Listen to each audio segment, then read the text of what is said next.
Assalamualaikum warahmatullahi wabarakatuh. Bahasan kali ini adalah topik consumption and cultural difference. Bagaimana perbedaan budaya mempengaruhi konsumsi masyarakat ataupun konsumen kita. Pertama, kita harus mengetahui terlebih dahulu definisi dari subbudaya atau subculture, yaitu sebuah perbedaan yang tampak dan dapat diidentifikasi dalam sebuah masyarakat yang besar.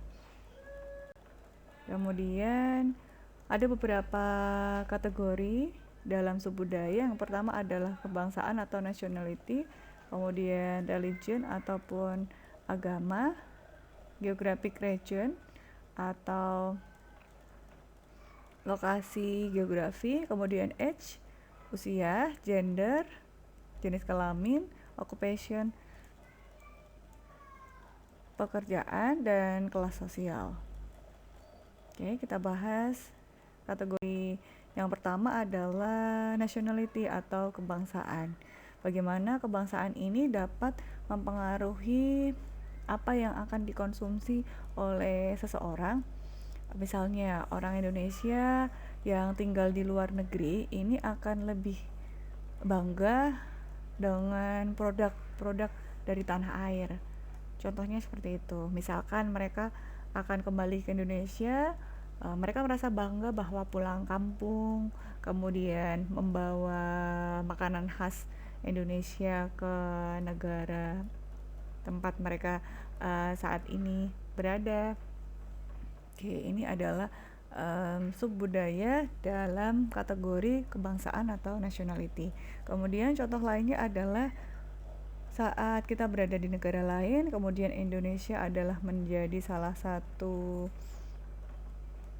pemain cabang olahraga, misalkan badminton, kemudian supporter yang berasal dari Indonesia menggunakan baju ataupun pakaian dengan bertuliskan bendera Indonesia sebagai bentuk support kepada tim dari Indonesia.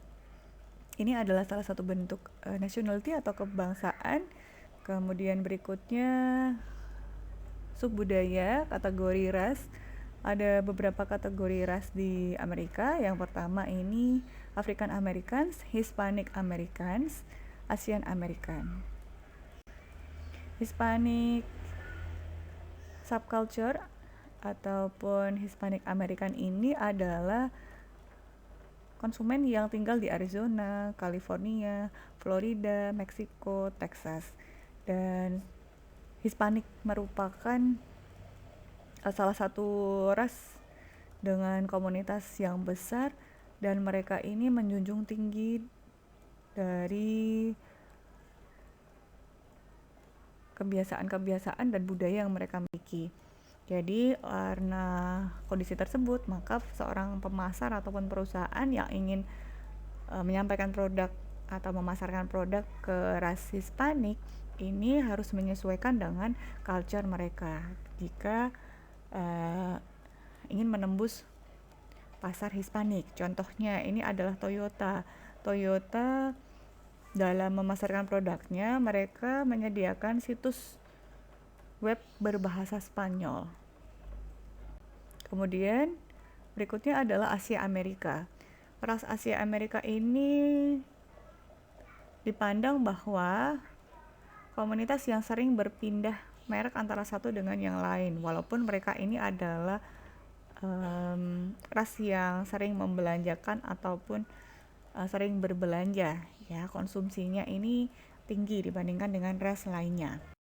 Oke, ini adalah ras Asian Americans.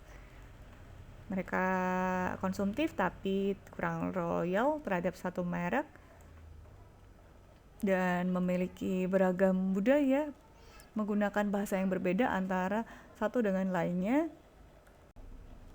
Oke, ini adalah bagaimana agama mempengaruhi dari konsumsi masyarakat ataupun individu. Contohnya ya, seseorang yang beragama Muslim, mereka memiliki makanan dan minuman yang merupakan pantangan ataupun harus dihindari. Kemudian seorang muslim menggunakan pakaian gamis ataupun berbusana panjang. Kemudian contoh berikutnya adalah di sini saat perayaan Imlek, komunitas yang merayakan ataupun umat yang merayakan ini mereka mencari suatu produk makanan yaitu kue keranjang untuk diberikan hadiah kepada kerabatnya yang merayakan event apapun acara tersebut. Kemudian kategori berikutnya adalah geographic subculture and regional consumer. Terkait geografik ataupun lokasi ya terhadap suatu produk yang dikonsumsi oleh konsumen. Ini contohnya di lokasi pegunungan dengan lokasi pantai, ini akan menimbulkan beberapa bentuk konsumsi yang berbeda dari selera makanan, kemudian pakaian kepada masyarakat yang berbeda lokasi domisilinya. Berikutnya adalah kategori generasi. Ada beberapa generasi. Yang pertama ini adalah generasi interbellum, lahir pada awal abad 20, kemudian generasi silent atau generasi diam, lahir di antara dua perang dunia tahun 1928, kemudian the war baby generation, lahir selama perang dunia II, dan generasi baby boom, lahir antara tahun 1946 dan 1964, kemudian generasi X atau Gen X, lahir tahun 1965 dan 80, Gen Y atau kita menyebutnya adalah milenial, lahir antara 1981 sampai dengan 1994, kemudian Gen Z lahir dari tahun 1995 sampai dengan 2010, dan Gen Alpha lahir dari 2011 sampai dengan 2025. Nah, perbedaan generasi ini akan mengakibatkan beberapa perbedaan karakteristik konsumen kita sehingga menyebabkan konsumsi produk juga mereka berbeda dalam pemilihannya. Dalam Gen Z ini adalah seseorang yang lahir pada masa peningkatan teknologi, ya, digitalisasi, maka karakteristik yang terbentuk sebagian masyarakat yang lahir pada atau termasuk Gen Z ini memiliki karakteristik yang praktis, ingin serba cepat, serba instan. Kemudian dari sisi usia ini ada usia remaja, kemudian anak-anak, dewasa, dan tua.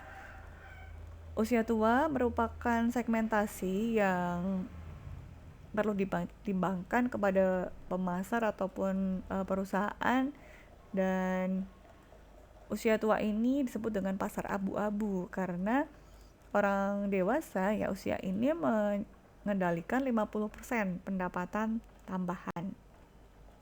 Oke, berikut yang dapat saya sampaikan. Terima kasih, semoga bermanfaat. Wassalamualaikum warahmatullahi wabarakatuh.